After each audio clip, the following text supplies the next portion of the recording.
Hey, I haven't made a video in a little while. I was struggling to find something to write about and I've been a little bit busy, but I read an article just now about some in-house fighting that's happening about the Impossible Burger, and it just reminded me of like a whole bunch of in-house fighting that I've seen about comparing whether we should just be shopping at local vegan-only businesses or whether we should include mainstream businesses which do support animal suffering in some regard, but we are only purchasing the vegan products.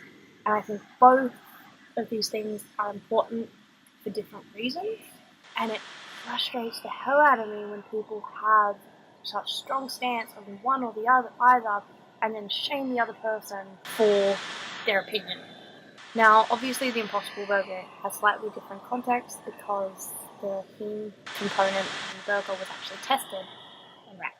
That does have intrinsic suffering attached to it, and I can understand why people wouldn't want to support that product. However, the greater good of the impact that burger will have on potentially converting other vegans or having non-vegans be like, oh fuck, I can still have products that I enjoy. All these like objections that non-vegans have coming vegan, it's important that we have mainstream businesses supplying products that have vegan options so that they're more accessible to the public. And this is why when we're talking about this argument, shopping at non-vegan businesses, there is a level of importance to us as vegans providing a supply and demand so that these companies sell these products.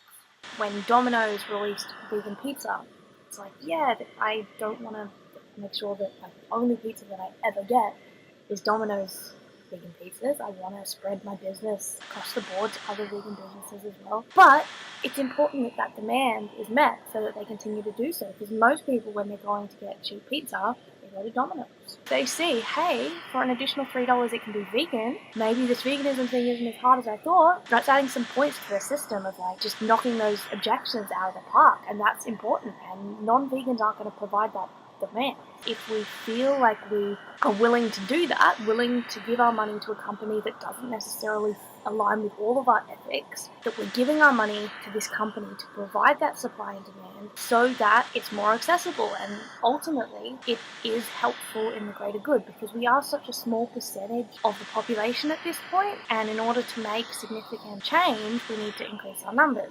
There is some validity to that option. People shouldn't be shamed for doing that. At the same time, obviously, a lot of local and small vegan businesses do struggle because their main clientele are vegan, and we are the ones that will help keep them open. And obviously, the more vegan businesses that open, that's better for the cause as well. You know, when you're walking through West End in Brisbane, for instance, and it's like vegan business, vegan business, vegan business, that also shows how normalized it is. That's helpful in its own right as well. So of course we need to be giving our money to these businesses to help them stay afloat. In some ways, yeah, it is better, and I do feel better about going to the cruelty-free shop or going to Greengrocer and like a completely vegan supermarket than going to Coles or Woolies. I do feel better about that, but that's not economically sustainable for me. I couldn't afford to only shop at vegan businesses because it is more expensive. So there are reasons why people can't completely commit, and if you can, that's amazing. And you shouldn't really be shamed if you don't want to give your money to a company that is non-vegan. That's a valid option. Both ends of the spectrum, if you only shop mainstream or you only shop local vegan businesses, both of them are valid options, and if you would like to stay on those ends of the spectrum, it's like that is your choice. I think the only time where it becomes an issue is when fighting, all the shaming. Oh no, like I do this, and this is the only right way to be a vegan, and you're wrong, you're not even a real vegan. We're all trying to do the best that we can for the animal. That is the number one thing. We should support one another for that, because there are different ways to make influence, and we're all trying our best. Sometimes we fail. That is part of being a human. And I think that ultimately this unreasonable standard of like zero harm, it's unachievable in the current society that we live in. It puts people off this idea that it's all or nothing. Never harm any being except for the people that I'm attacking on Facebook. That's very unachievable. Unless you're going to move out to a farm property, grow your own veggies, and be completely self-sustainable, and make all of your own products, completely whole foods, that's kind of the only way. And even then, like, might accidentally, when you're pulling out your carrot, pull out a worm and rip them in half. Like, it just, it's impossible to never harm anything.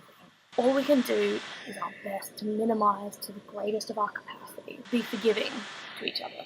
Because I think most of us can agree that if we were out in the wild having to protect our family and we had to kill another being in order to protect our own survival and our loved one's survival, in that kind of situation, we would.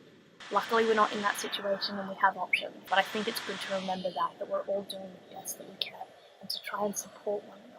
Raise each other up, educate each other, let each other know if you feel like there's a better way of doing things, but ultimately, if someone decides that that isn't the best way for them and they're still trying to do what they can for animals, let's support each other. We're all in this fight together. Try and stop fucking shaming each other for everything.